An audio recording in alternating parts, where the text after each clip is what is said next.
बिस्मिल्लाहिर्रहमानिर्रहीम। अस्सलाम वालेकुम। मैं हूं doctor Mukhtar Ahmad Aman, Korean language teacher, Seoul institute of languages, Khannapul, Islamabad. जी, आज की जो मेरी वीडियो है जिस स्किल टेस्ट के हवाले से है। स्किल टेस्ट जब से हो रहे हैं, इसके बहुत सारी क्वेश्चन जो है वो लड़के मुझसे पूछ रहे हैं, मैसेजेस कर रहे हैं, कॉल्स कर रहे हैं। उनको बहुत सारे प्रॉब्लम्स हैं, किसी का मुख्तलिफ जो है, किसी की कोई सवाल रह गया है, किसी का कोई इंस्ट्रक्शंस गलत हो गई हैं। उसने कहा जी वैन सोनोली से हो, तो उसने औरन कहता है मैंने औरन सोनोली से कर दिया। किसी ने कहा जी वो, उसने मुझे कहा फालूली से हो, तो मैंने पाँव उठा दिया। तो हर किसी का जो है ना वो अपना अपना, कि कोई कहता है मैंने सवाल, उसने ये पूछा और मैंने ये जवाब दे दिया। तो उसके अलावा पिन्स के हवाले से, मतलब गेम्स के हवाले से भी वो कह रहे हैं कि जो बेसिक स्किल टेस्ट है उसमें उसमें जो बताते हैं कि मेरे कोई कोई कहता है मेरे 3 जो है ना वो रिंग्स रह गए हैं, कोई कहता है मेरे पिन रह गई हैं, कोई कहता है मेरे पिन गलत डाल दिए हैं, 2-3 आगे पीछे कर दिए हैं। कोई मतलब हर किसी का अपना अपना जो है ना वो मसाइल हैं। तो वो क्या हमें फेल तो नहीं कर देंगे, या क्या हम जो है वो इसमें इसके क्या हमें कितने मार्क्स कटेंगे। तो अजीब अजीब से जो है ना वो सवाल पूछे जा रहे हैं। तो मैं 2-4 लोगों को तो मैंने जवाब दिया, तो बल्कि मैंने सुबह से कोई 8-10 कॉल भी सुन चुका हूँ इसके हवाले से। वीडियो बनाने के दौरान भी 2 दफा कॉल आ चुकी है। तो मैंने सोचा क्यों ना वीडियोस जो है ना वो बना दूं, ताकि इसका जो है ना वो सारा आपको मेथड का पता चल जाए कि स्किल मेथड और इसकी डिटेल क्या है। तो मैंने सबसे पहले तो फिर मैं गया HRD की जी वेबसाइट पे, हनगुक सन ऑफ इनलियो खोंगथान जो उनकी वेबसाइट है उस पर गया। उसकी फाइल्स में जाके, डाउनलोड फाइल्स में जाके मैंने जो स्किल के हवाले से जो इंस्ट्रक्शंस हैं, जो डिटेल्स हैं, वो मैंने निकाली। वो निकाल के मैंने सामने रख दी। मैं आपको उधर से ही देखकर बताता हूं कि इसका मेथड क्या है, और इसको मतलब सारा पूरा बताऊंगा कि इसके नंबर, मतलब बाज़ औक़ात लड़के पूछते हैं कि सर फलां लड़का फेल हो गया, उसके नंबर ज्यादा थे लास्ट टाइम, तो फलां के मतलब कम थे, तो ये क्या सीन हुआ, मतलब ऐसे कैसे हो गया। उसके अलावा फिर बाज़ लड़के जो है ना वो और बहुत सारे क्वेश्चन इस हवाले से पूछ रहे होते हैं। तो क्या इसका सर हमारे अगर ज्यादा नंबर आएंगे तो क्या हम इसको कोई बेनिफिट्स मिलेंगे। तो मैं आपको सारी चीजें इसमें वीडियो में आपको बताऊंगा। आपने वीडियो एंड तक देखनी है और मेरे इस चैनल को भी लाजमी सब्सक्राइब करना है, आपको इन्फॉर्मेशन हर किस्म की मिलती रहेगी। तो 11,000 में मेरे सब्सक्राइबर होने में थोड़े सी सब्सक्राइबर रह गए हैं, तो मुझे आज उम्मीद है कि आज वो पूरे कर देंगे आप लोग जरूर। तो लाजमी मेरे चैनल को सब्सक्राइब करके जाइएगा अगर आप मेरी वीडियो देख रहे हैं। तो जी मैं आपको उसको बता देता हूं कि यहाँ पे सबसे पहले तो मैं आपको बता देता हूं कि जो method and detail of the test, वो कह रहा है contents of the skill test. The skill test is comprised of the 3 areas including physical test। वो जैसे कि आपको पता है कि इसका जो 3 एरियाज में ये जो स्किल टेस्ट होता है, सबसे पहले उसमें क्या होता है, उसमें होता है जी फिजिकल टेस्ट होता है, फिर इंटरव्यू असेसमेंट होती है, फिर बेसिक स्किल टेस्ट होता है। तो यहाँ पे उसने पॉइंट्स, आपको पता है पॉइंट्स डिस्ट्रीब्यूशन भी बताई हुई है कि पॉइंट्स, टोटल पॉइंट जो आजकल हैं वो कितने हैं। वो कहते हैं फिजिकल टेस्ट में 50 पॉइंट्स, 50 पॉइंट्स हैं, इंटरव्यू असेसमेंट में 100 है, और बेसिक स्किल टेस्ट में भी 100 पॉइंट्स होते हैं। तो ये टोटल जो है वो पॉइंट्स होते हैं 250।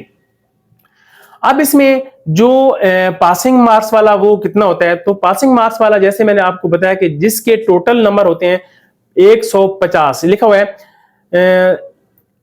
यानी कि वो कह रहा है कि फेल कौन सा होता है। वो कहता है less than 150 points in total score. Total score में अगर उसके 150 नंबर से कम होंगे तो वो फेल होगा। लेकिन यहां पे वो एक और भी बता रहा होता है, एक और भी बता रहा है। वो कहता है कि less than 60 points in each categories. अब यहां पे वो मसला बनता है कि अगर आपके हर कैटेगरीज में, यानी कि फिजिकल में, उसके बाद इंटरव्यू असेसमेंट में, और तीसरा स्किल, बेसिक स्किल टेस्ट में, अगर किसी कैटेगरी में भी आपके 60% यानी 60% से कम नंबर आएंगे तो आप उसमें क्या होगा, आपको वो फेल कर देते हैं। तो यहां पे वो बहुत मसला वो वाला जो है वो सीन है। फर्ज करें एक बंदे ने नंबर लिए हैं, उसने नंबर लिए हैं जी 90 नंबर ले लिए हैं उसने इंटरव्यू में, फर्ज करें, या 90 नंबर ले लिए हैं उसने स्किल टेस्ट में, जो बेसिक स्किल टेस्ट है। फिर उसके बाद उसने फिजिकल में जो है ना वो नंबर ले लिए हैं 30।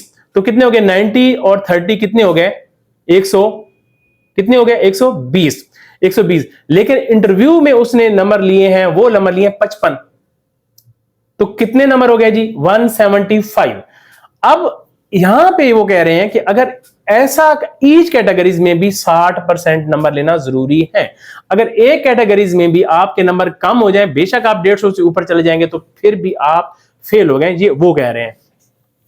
तो ये वाला जो इसमें जो मसला है, जो फेल होने का, जो पॉइंट्स का, अब नंबर कैसे बनते हैं, नंबर कैसे कटते हैं, अब ये साफ जाहिर है आपको हर कैटेगरीज में 60% से ऊपर नंबर लेना जरूरी होते हैं। और टोटल इसी तरह टोटल नंबर भी वो तो ऑटोमेटिकली आप 150, अगर आप 60 जो है वो हर कैटेगरीज में लेंगे तो आप 150 से भी ऊपर चले जाएंगे। लेकिन अगर आप 60 कैटेगरीज हर कैटेगरीज में नहीं लेते, लेकिन आप 150 से ऊपर चले जाते हैं, तो तब आपके लिए मसला है। ठीक है, तो इसका उम्मीद है आपको ये समझ आएगी। अब जो पॉइंट्स बनाते हैं, वो जो पॉइंट्स लगाते हैं वो कैसे लगाते हैं, वो देखें, हर बंदे का अपना जो है वो क्राइटेरिया होता है। अब मैं जब नंबल यूनिवर्सिटी में था, तो मैं नंबल यूनिवर्सिटी में जब इंटरव्यू लेता था, वहां पे जो हम जो लड़के फाइनल इंटरव्यू होता था, हम अपना उसका जो मुझे बता दिया जाता था कि ये इतने टोटल नंबर है, आपने इस पे जो है ना इतने में पास है, और आपने इसको क्राइटेरिया बना ले। तो अपना क्राइटेरिया मैं खुद बना लेता था। अब यहां पे साफ जाहिर है आपसे एक एग्जामिनर कोई किसी से 2 क्वेश्चन पूछ रहा है, किसी से 4 पूछ रहा है। अब याद रखें, जिसने इंटरव्यू अच्छा किया, उसने जो 26 हो गया है, वो बहुत अच्छा कर लिया और डायरेक्शन भी बहुत अच्छी कर ली, तो आपको, आप सब ने इंटरव्यू दिया है ना, आपको पता है ये चीजों को कि अगर आपका 26 हो गया भी अच्छा हो गया, और आपका जो जो इंस्ट्रक्शन देते हैं, जो डायरेक्शन पूछते हैं, वो भी आपकी अच्छी होगी, आप बैठते हैं तो 1-2 सवाल पूछते हैं और आपको वो कहते हैं ठीक है ये चले जाए, 2 से 3 पूछ लेते हैं किसी से, इसी तरह आपसे 3-4 आपसे वो तस्वीरें पूछ लेते हैं, तो आपको जो है वो कहते हैं ठीक है जी जाएं। लेकिन जिसका 26 होगी अच्छा नहीं होता, और जिसके जो डायरेक्शन में भी गलती होती है, उससे ज्यादा पॉइंट्स वो पूछते हैं। तो बेसिकली उसकी जो वहां पे इंटरव्यूअर होता है, उसकी कोशिश होती है कि उसकी कभी भी कोशिश ये होती है कि मैं लड़के को फेल करूं, वो हमेशा उसकी कोशिश होती है कि मैं पास करूं। लेकिन आपकी गलतियां, आप बार बार गलती करेंगे, ज्यादा गलती करेंगे, तो वो आपकी गलती आपको फेल करवाएंगी, आपकी मिस्टेक्स आपको फेल करवाएंगी। एग्जामिनर कभी भी कोशिश उसकी हमेशा, इसीलिए वो ज्यादा से ज्यादा सवाल पूछता है ताकि वो आ जाए इसमें से। तो ये इसके नंबर, अब नंबर कितने काटता है वो उस पर डिपेंड करता है कि वो कितने नंबर, किस पॉइंट्स पे, वो कितने सवाल पे कितने नंबर काट रहा है। उसमें कोई क्राइटेरिया यहाँ पे मुझे जो नहीं, मैं कंफर्म उसके बारे में नहीं बता सकता कि कौन सी सवाल पे कितने नंबर वो काटता है, तो वो एग्जामिनर पे जो है वो डिपेंड कर रहा होता है। तो यहाँ पे मुख्तलिफ कैटेगरी, ये task of the physical test, उसमें उन्होंने कहा ग्रास्पिंग पावर, जो ग्रास्पिंग पावर है उसकी मेजरमेंट के the measurement of the grasping power only once for each, यानी हर दफा एक ही दफा सिर्फ जो है वो, and using the measurement instruments in kilogram. तो वो जो आपकी मेजरमेंट है वो आपको एक ही दफा, चाहे वो ग्रास्पिंग पावर हो, फिर उसके लिखा हो बैक मसल स्ट्रेंथ, वो भी कह रहा है measurement back muscle strength only once using a measurement instruments, सिर्फ एक मर्तबा होती है, तो उसमें भी कोई दूसरा चांस आपके पास है नहीं होता। अब वहां पे भी मसले आ रहे थे कि स्किल जो मेजरमेंट में आप अब लड़कों को पता नहीं था, कोई एकदम झटका लगा के उठाते थे, तो किसी के 150-60 से भी ऊपर चला जा रहा था, और कोई 100 से भी नीचे आ रहा था। तो साफ जाहिर है उसमें डिफरेंस तो होगा, नंबर भी कम मिलेंगे, और अब पास मार्क्स भी उसी तरह ही होगा, नंबर्स के बेस पे ही हो रहा होता है। अगर आपके बिल्कुल आपकी ग्रास्पिंग पावर का, मैं आप 50 में से आप 30 नंबर नहीं लेते, आप 25 नंबर लेते हैं, तो फिर तो आप फेल हो जाएंगे ना ग्रास्पिंग पावर में। अब फिजिकल में आप, क्योंकि वो जो क्राइटेरिया बनाया उन्होंने 60% मार्क्स हर ईच कैटेगरीज में लेना जरूरी है, तो उस बेस पे आप जो है ना वो रह जाएंगे, ये मतलब यहाँ पे उन्होंने बताया। उसके बाद यहाँ पे टास्क ऑफ इंटरव्यू असेसमेंट के बारे में वो बताते हैं कि जी लिखा हुआ है basic communication and understanding orders, ठीक है। फर्स्ट वो कह रहे हैं रीडिंग, उसके बाद लिखा हुआ है answer the name of the equipments, जो आपसे जो पूछते हैं, इस बेस पे वो असेसमेंट करते हैं। फिर लिखा हुआ है जॉब एक्सपीरियंसेस के मुतालिक, जो आपसे वो एक्सपीरियंस क्वेश्चन जो है ना, एक्सपीरियंसेस के क्वेश्चन जो आपसे पूछते हैं उसके मुतालिक वो असेसमेंट लेते हैं। फिर वो कहता है पर्सनैलिटी एंड एबिलिटी, उसमें लिखा है एटीट्यूड, पॉजिटिवनेस, और आगे लिखा है प्रीपेयर्डनेस ईटीसी। अब ये चीजें जो है ना, वो चीजें वो कहते हैं इसके भी नंबर, जो सिर्फ ये नहीं है कि इंटरव्यू, उसकी आपके पर्सनैलिटी की, आपके एटीट्यूड के, आपके जो मुस्बत जो है ना रवैये की, और आपकी तैयारी के कि कितना अच्छी तरह आपने स्किल को तैयारी की, उसके नंबर भी आपको दिए जाते हैं। तो ये सारे लंबा हो जाएगा जो है ना वो ये वीडियो, तो मैं इसको मुख्तार करता हूं। अब फिर वो मैं आखिरी में जवाब ये देना चाह रहा हूं कि कुछ लड़के पूछते हैं जी क्या कहते हैं कि कुछ सर अगर कोई हाई बेनिफिट, कोई नंबर अगर ज्यादा जो है ना वो मार्क्स लेता है तो उसके कोई बेनिफिट्स भी हैं, तो जी बिल्कुल वो लिखा है specific benefit for higher score and higher score. जो हायर स्कोर होता है स्किल टेस्ट में वो कहता है उसको बेनिफिट, स्पेशल बेनिफिट्स क्या कहता है, कहता है ए हाई स्कोरर जो है will have priority in terms of primary job recommendation to Korea employees for 3 times. अच्छा वो कह रहा है कि इसमें जो आपकी जो क्या कहते हैं उसे, जो हाई स्कोर है उसको प्रायोरिटी पे उसकी रिकमेंडेशन की जाती है फॉर द 3 टाइम्स। तो आपको उसमें नीचे लिखा है जो है ना, तो रिकमेंड किया जाता है, अगर आपके हाई स्कोर है तो आपको रिकमेंड करते हैं वो HRD, जो रिकमेंड प्राइमरी जॉब रिकमेंडेशन होती है फॉर एम्प्लॉयर्स को फॉर 3 टाइम्स। ठीक है, तो ये बेनिफिट उसके हिसाब से रिकमेंडेशन आपको ज्यादा मिलती है, जिसके ज्यादा अच्छे पॉइंट्स आते हैं। तो उन्होंने कहा जी हाई मार्क्स जो है ना वो तक जो है ना वो उसका उन्होंने भी यहाँ पे क्लासिफाइड किया हुआ कि जो वो कैसे हैं।